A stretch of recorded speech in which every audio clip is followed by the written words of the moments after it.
Greetings and welcome to another First Taste video.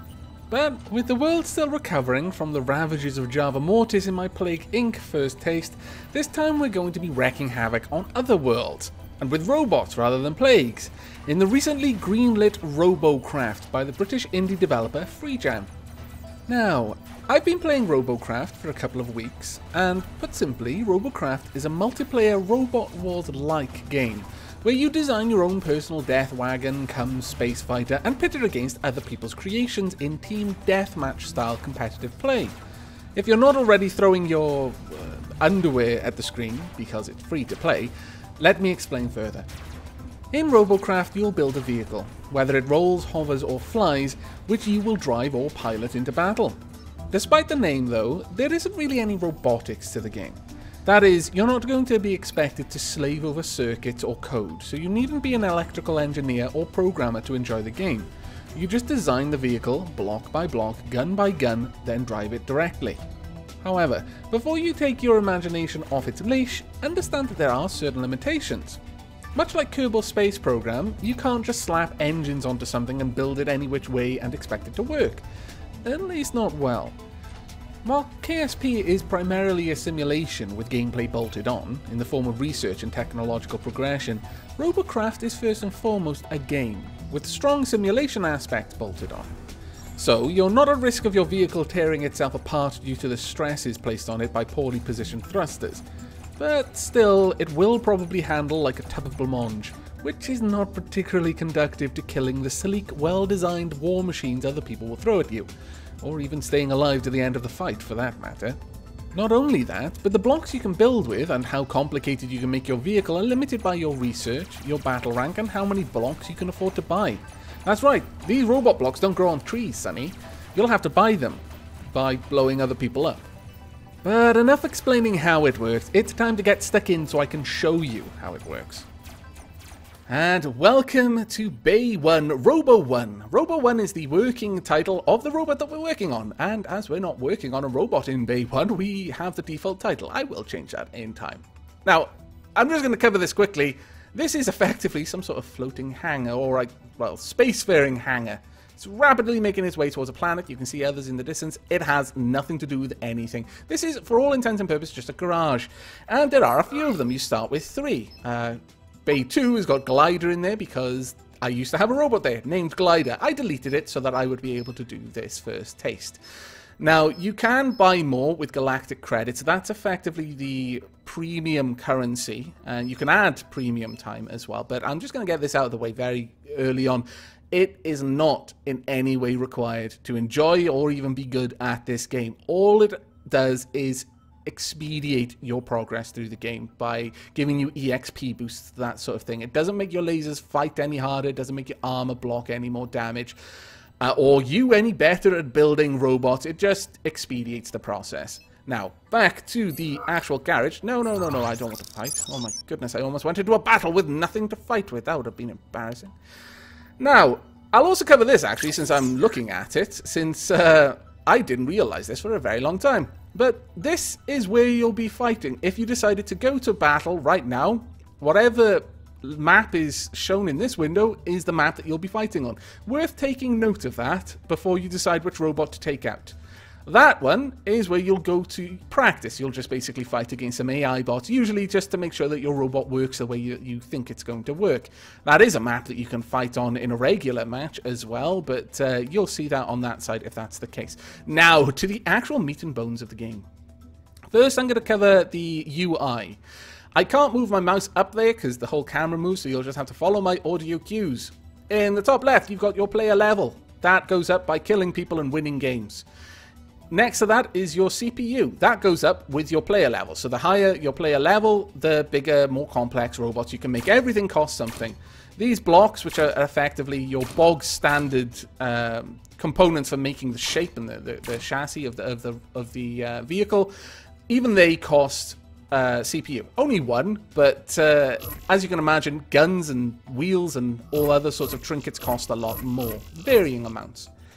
Along the top right, you can see TP. It might be a little bit hard to see. That's that little orange, wow, shape. It almost looks like a house. And that I've got 18 of. They are your technology points. You use them to unlock new types of things that you will use. And down in the bottom left, we've got someone just spamming SEMA. Fantastic. I will ignore them. RP is next in the top right, and that is what you use to purchase blocks. You can only build things with things you've actually bought. Don't worry, when they get blown up in a fight, you don't lose them, but you are limited to the amount that you've bought. And next to that is galactic credits, which I've already covered. I don't know how that works or how much premium time you get for how much real-life money. I've no idea. I've not looked. I have no intention of looking. Well, not yet anyway. Honestly, I am enjoying this game enough to spend some money on it, but I'll see how that goes. Now, in the bottom, you see tier. 1 through 10. Now, the tiers are effectively a measure of how powerful your robot is. Every block you place will affect your robot rank. Once it crosses a certain threshold, it'll become a tier 2, and then a tier 3, so on and so forth. And that will be used in matchmaking. So if you've made a robot with all the most powerful parts that you've got, it might be a tier 2 or 3 if you're a new player. And as a result, you'll be matched against other tier 2s and 3s. So it's worth keeping that in mind. Being as capable as you can be at any one point may not always be the wisest thing to do. You don't want to enter against tier 2 robots if you've only just crept into the tier yourself. Now, with that all said, let's have a quick look at what we can do. First and foremost, the tech tree, which is probably something that most people will be interested in. You start with a selection of items. These items here are unlocked to start with. These I've unlocked with tech points and the helium tank as well, which I'll get into later. Basically, these are just increasingly more durable blocks to make the body of your craft out of. And it shows how much you're going to need to unlock. I can't unlock any at the moment, but you've also got other things like movement. So you've got wheels that you can unlock. As you can see, I haven't unlocked many wheels because I don't like to roll around on the ground like some sort of peasant. If I'm going to be destroying robots, I like to do it in style. That means from the skies with hover blades and thrusters. Yes, I'll snipe you from high above my throne of power. Then we go to hardware, and you can unlock various guns. There's plasma weapons, which are like artillery or grenade shells. You've got frontal lasers, which just means that it bolts onto the side of your craft. The difference between these two is mostly in how they anchor. These ones will anchor at the top or the bottom. These ones will anchor on all of the sides, front and back. Special, then there's just other things. There's not much in here, and I barely use the radar as it is, so I haven't unlocked any more. But you could if you found yourselves using it. You can click on battle to actually go to fight people. You can click on social to see the fact that I've got no friends and I'm quite lonely. Or you can go to Cube Depot. Now here, you buy the cubes that I mentioned before. Everything has different prices, and it'll show you how many you've got of the various cubes. You start with quite a lot of the light chassis cubes, the heavy chassis cubes, and the windshields. But everything else you're going to have to buy. For example, all of the helium tanks or the armor cubes I've bought with my ill-gotten gains that I got from crushing other people's hopes and dreams in combat. You can also buy all of the additional hardware, and some of these get really expensive. As you can see, top laser cannon for level 3, it's quite pricey. You can sell them back, but you'll get a fraction of the amount. For example, I bought this for 1,665. If I were to sell it, I'd get 417 back. Yes, it seems that the economy in this game took a leaf out of Dungeons and Dragons and the eternally shifty merchants there who never give you much back for what you sell them. Now, I've got 3 pilot seats. You only ever really place 1, but it's the fact that I had 3 different robots in the various garages. When I first started, there was a robot in each one. It gives you default, so I just broke them all apart so I could build my own, as you do. Now, this is where you actually get the items from to build your own robot. And I mean, I'm not going to insult your intelligence and suggest that you don't know how that would work. You click on one and then you build with it. Left click places the block, and right click takes it away. For this one, I'm going to try and build a car. Just because they look easiest to make and easiest to balance. If you're trying to build something that can fly, you're going to spend a lot of time in the practice arena just balancing it out to make sure it doesn't flip upside down or can actually fly. So we're going to go with a car simply because that's going to be a little bit easier to do to start off with. Now, cars also happen to be extremely durable compared to other things I've found. Now, first I'm going to make a base for this. I'm probably going to elevate it a bit. And I'm also going to be making it out of the lightest blocks I can, so that this robot will not be fighting against particularly strong robots early on. Because I've not built cars before. Like I said, I tend to build flyers. I'm doing this for you. Let's see. Oops. Let's pop that bit there. Now, what we're going to need are some wheels. And I don't have very many wheels. I may buy some more specifically for this, actually. We'll start with this. Oh, that's not going to have any ground clearance whatsoever. Damn it, I'm going to have to lower them down. On the plus side, I can use that as some sort of armor on the top. Now, when you're fighting, the objective is to separate the pilot seat, which I'm going to place now just so you can see, from the rest of the craft. Once that is no longer connected to anything else, the craft is broken. Also, if you destroy all of the functional parts of the craft, that is, in this case, all of the wheels, for example, then I also believe the craft is broken. Now, what we're going to want is, this is not going to be particularly fast. We want to add some thrusters that will actually give me a little bit more speed. Right, before we go any further, let's see how this works. I'm going to press P, and that's going to take us to practice. I'm not capable of doing any sort of damage. I just want to see how a car works, really. Alright, let's zoom out a little bit. Now, in the practice arena, the game will spawn NPCs around. Now, the wheels I've used here are steering wheels. They're dual wheels. They've got a forward drive and can steer. And one of the AIs is using a hover there. And as you can see there, the little contrails, the thrusters are actually giving me some extra speed. Now, that's good enough for that. I can see that it does actually have enough ground clearance to get around, thankfully.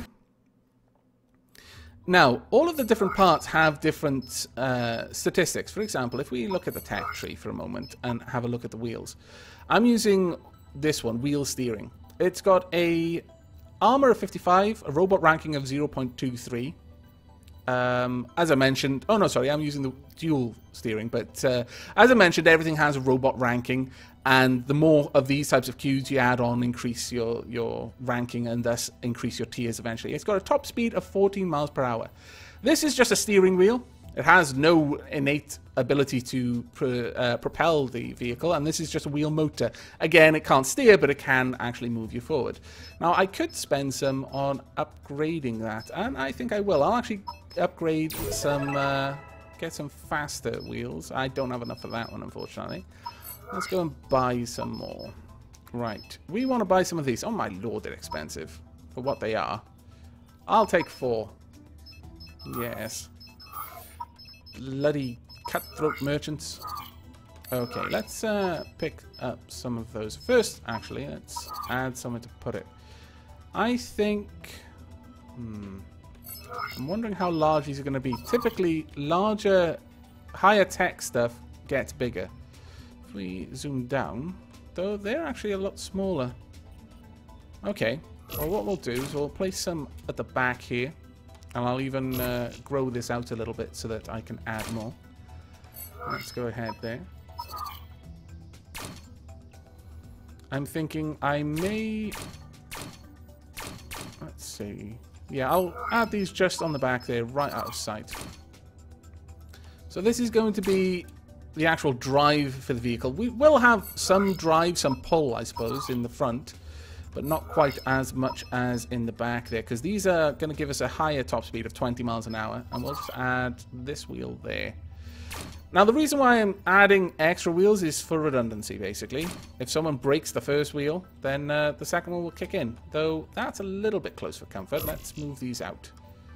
I'll move those with right-click, and build this out one more layer. Okay, let's put these in.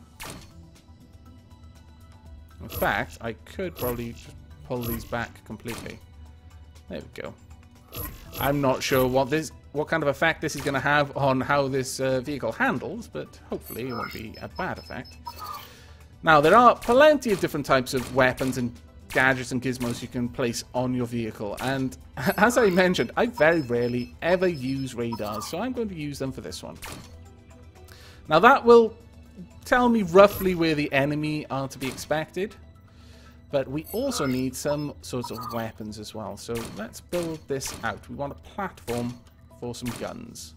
And I'll even build this out a little bit so we can have some... Well, we could add some lights as well. Now, I've not seen a dark map yet, but apparently they do exist. Now, you've got different types of shapes as well, so if you want to get creative, you can. And we could turn that up like that. There we go. That's a little bit better. Now, let's pop some guns on here. Now, I've got quite a few top-mounted guns, since they're the ones I prefer. Let's see. We'll use this one. This is my largest top-mounted gun. And can I fit any of these on? No, not next to it anyway. I can, however, fit them over here, which I shall do. Now, have I got any of this? I've got this one that I can't really fit anywhere there. But I do have some front-mounted guns as well. I could place...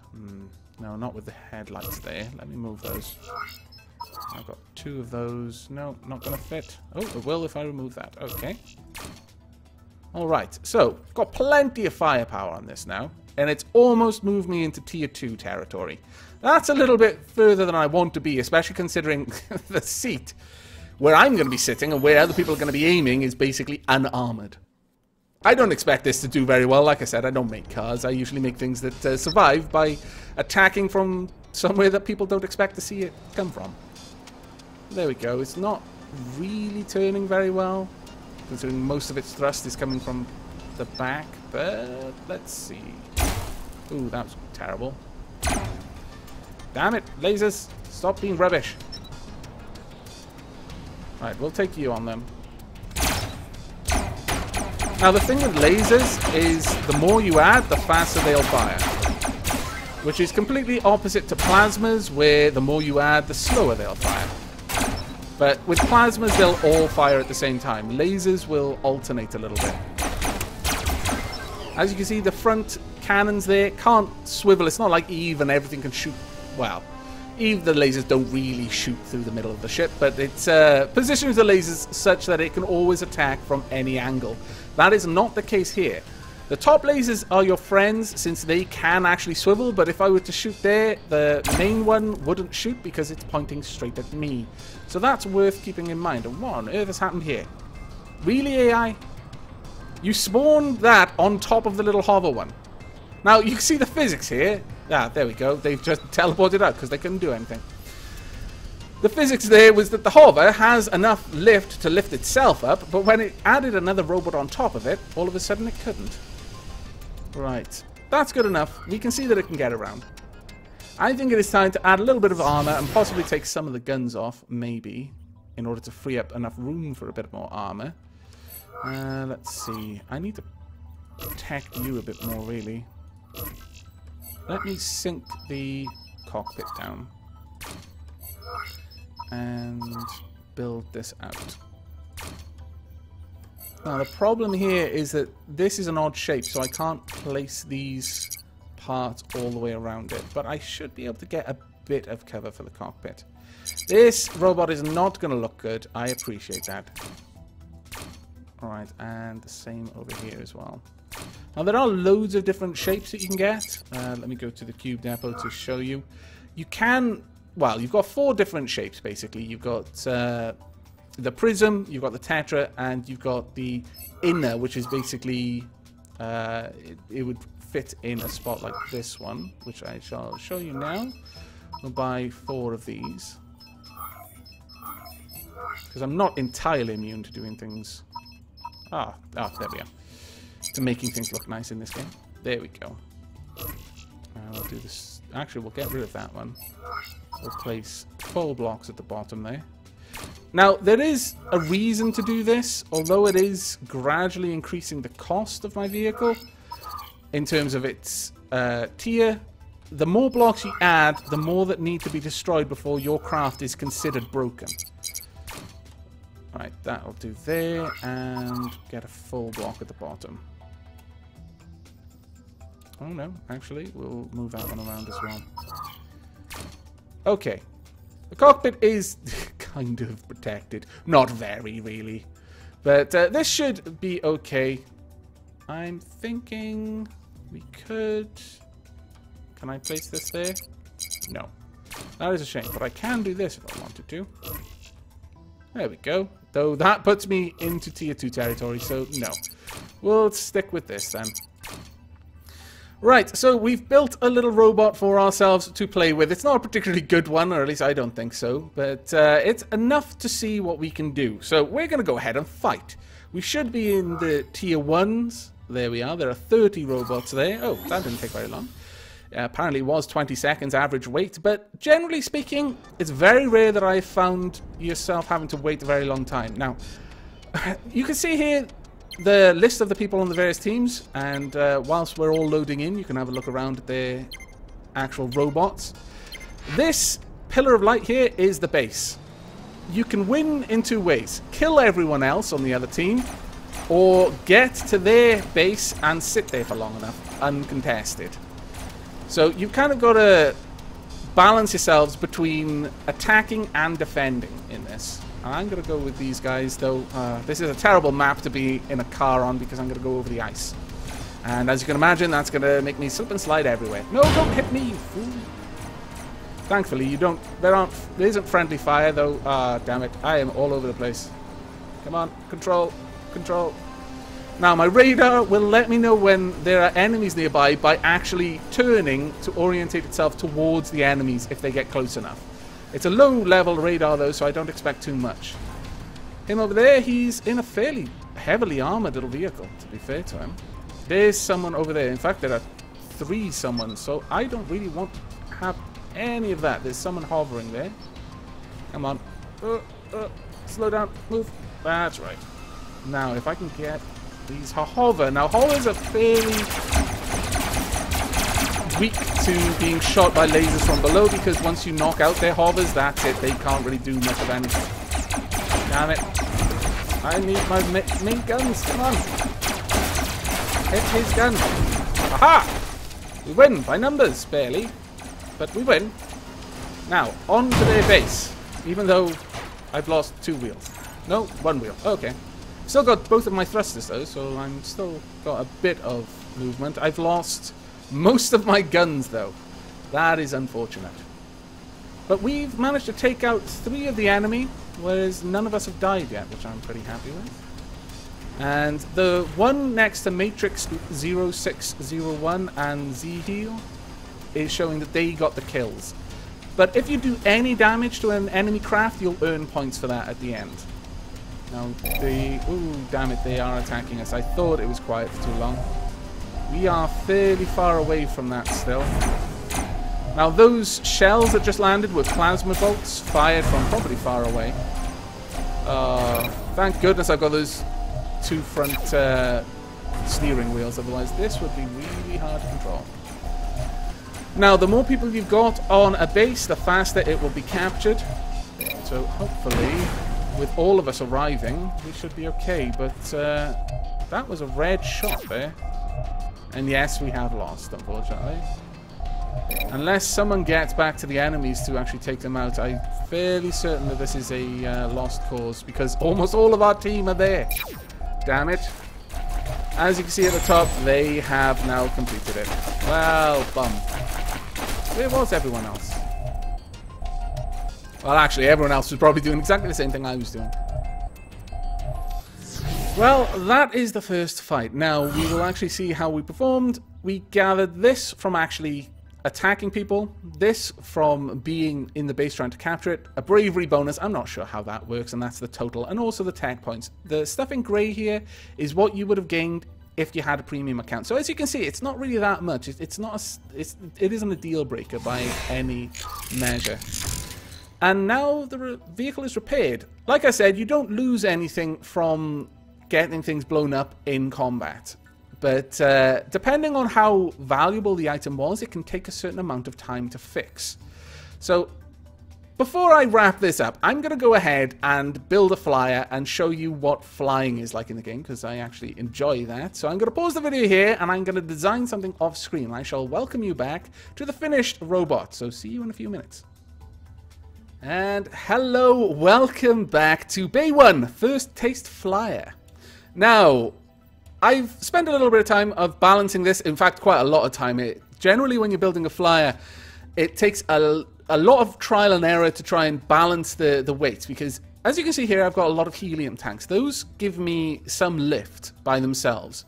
But balancing that out properly so that it tries to rise without like rising front first or arse end first is quite a bit of trial and error. You can actually calculate it because each of these blocks has a certain amount of lift and each of these blocks has a certain amount of weight, so you can do it by the numbers, but usually it's a little bit faster just to trial and error it out. Now I've got 3 guns. One thing I mentioned in the first part of the recording was that top-mounted lasers can only go on the top and bottom. That's not true. They can go on the bottom, as you see there, but they can go on the sides as well. The main difference between the forward-facing guns and the top ones is the forward-facing ones can't be put on the top. At least I don't think. Let's quickly test that out. For science! Let's see. Can I? I can. Well, that's kind of useless considering its arc of fire is abysmal. But the main advantage that the front-mounted guns have is that they tend to have a slight range advantage. And they occasionally hit for a little bit more, but I haven't really unlocked enough of them to properly experiment with that. But as we can see, we've got a fair bit of forward thrust. And with a flyer, I tend to put the steering thrusters at the front, at the nose. So I'll be steering the craft from its nose. So I've got left and right thrusters, up and down thrusters so I can climb and dive. But the helium is the main thing that's going to be keeping me in the air. It's just the rest is going to help me get higher up or lower down as I need for fighting. But that is enough of this. No radar, no funky stuff. We're going to be going for hit and run tactics with this one. So let's go ahead and join a fight. Now the average wait is only 18 seconds, which is good. Robots Online is telling you how many people are logged in and are in their garage with their robots rather than waiting in the queue for a fight. So you can, well, there are certain times of the day when there's going to be a lot more people and a lot less. I don't know if there are regional servers, honestly. There are, you can enter regional lobbies for language, but I don't know how that all balances out with servers. Now, it looks like a fairly even fight here. Those numbers in the shields, I'm not actually sure what they are. I think it might be if I've fought in a battle alongside or against that person before. So there are 4 people in this arena who I've been in a fight with, either as allies or enemies. Now, as you can see, this has got a fair bit of speed, though it's not climbing very hard. But right now, it's doing that completely passively. It's just the helium doing that. If I use my forward thruster to climb a little bit, then I'll climb much faster. It's not particularly stable though, but likewise I've got twice as much power in diving because I may want to get closer down to the fight in order to attack. My guns do have a range. My highest tier gun has a fair range on it, but the 2 on the side, fairly minimal. Stop shooting at me, you'll give me away. If they haven't noticed me, then it's their fault. But if you keep shooting at me, you fools. I hate it when people do that. I'm going to climb up here and just be a bit of a voyeur and just watch for a little while. There's a large arena there, and we came up through the ice the last time when we were fighting. We were fighting on the other side. Now, you will always be blue. Blue and red are relative colours. Red is always enemy, blue is always ally. Now, I'm just going to hang up here. I think someone was shooting from there. Maybe. There seems to be a bit of a fight going on there. There are plasma attackers there, and there's a hover. I think, though that might actually be a tank. It is a tank. I may want to avoid him. Ah, no. For battle! We must attack! Honor is at stake! And he's dead. Haha! Now, let's find someone else. I'll just hover here for a moment. Nope, I'm getting out of my range. I don't really want to be caught by that plasma attack, honestly. I'll leave the others to take him on. I'm going to go and help out with this guy. I think he may be without any weapons, though. That didn't feel too honourable. We basically just ganged up on him when he had no means of self-defense. I don't think I approve of my own actions there. Hang on a second. Is that an enemy? I believe it is. Come back here, you scallywag! You fool! You let me know that you were there. He's probably going back for our base. Well, I guess it's up to me. It's up to me to defend our base.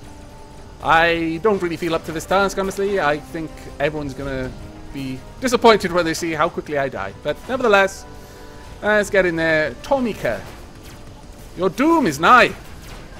It may be death from a dove, but it's probably more likely you're gonna notice me and then shoot me out. Someone's already attacking us, damn it. Let's get in a little bit closer.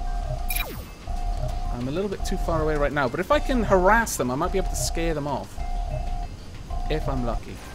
He's got an awful lot of guns on him. Ah, that's fire. I think I took him by surprise. Yes, I did. Oh no! No, they've got my forward thrusters. No, crap. This is bad. If I'm lucky, I may be able to position myself so I can shoot them. Quick, fire! Fire again! Aha! I killed him before he killed me! Oh, that's what you get for ganging up on me, you buggers.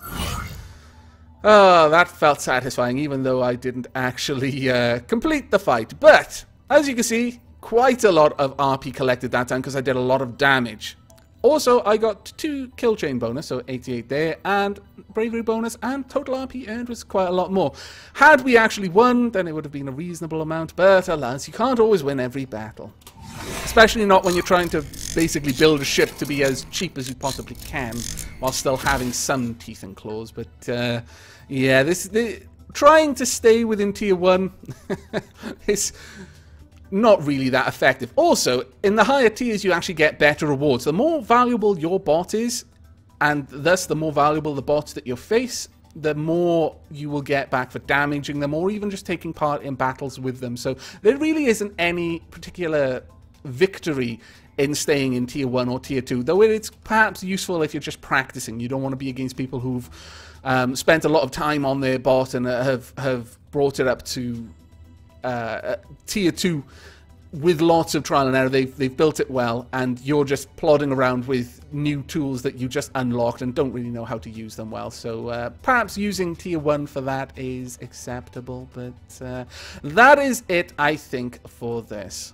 So, with my tier 1 flyer in the hangar ready for a redesign, it's time to wrap things up. If, like me, you enjoy games like Kerbal Space Program, or simply enjoyed watching or participating in shows like Robot Wars, then you're likely already busy downloading RoboCraft right now. But RoboCraft has a lot more to offer than I've shown here, or for that matter, that I've seen so far. I've only seen as far as tier 3 or 4 ships, but even those are huge by comparison to tier 1 craft.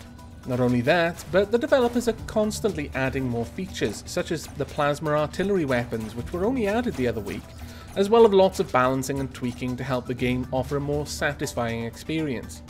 The developers are also very active on their forums and in posting updates of upcoming features, such as the turret zoom soon to come that will allow me to see through the turret underneath my craft without my ship getting in the way. But most important, for me, is the simple fact that the game is free to play. Typically, that comes with some pretty big restrictions in some form or another, but while there is an ability to gain more rewards and purchase blocks faster through premium, the game is happy enough just to let you know the option exists.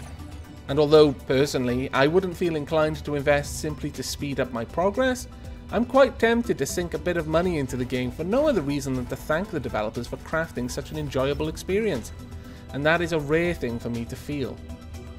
So, all in all, if you enjoy games in which you build your own vehicles, or robots, or spaceships, and have always lamented the fact that most other games that offer this sort of thing usually don't include a way for you to test your creations against other people's, then I strongly recommend you check out RoboCraft. And who knows, maybe you too can join me in the skies where we shall fly upside down and rain plasma bombs on unsuspecting roboteers, and maybe I'll even record it. But that is it for now. I hope you enjoyed this first taste, and I hope you'll be joining me for the next. But until then, and as always, do take care.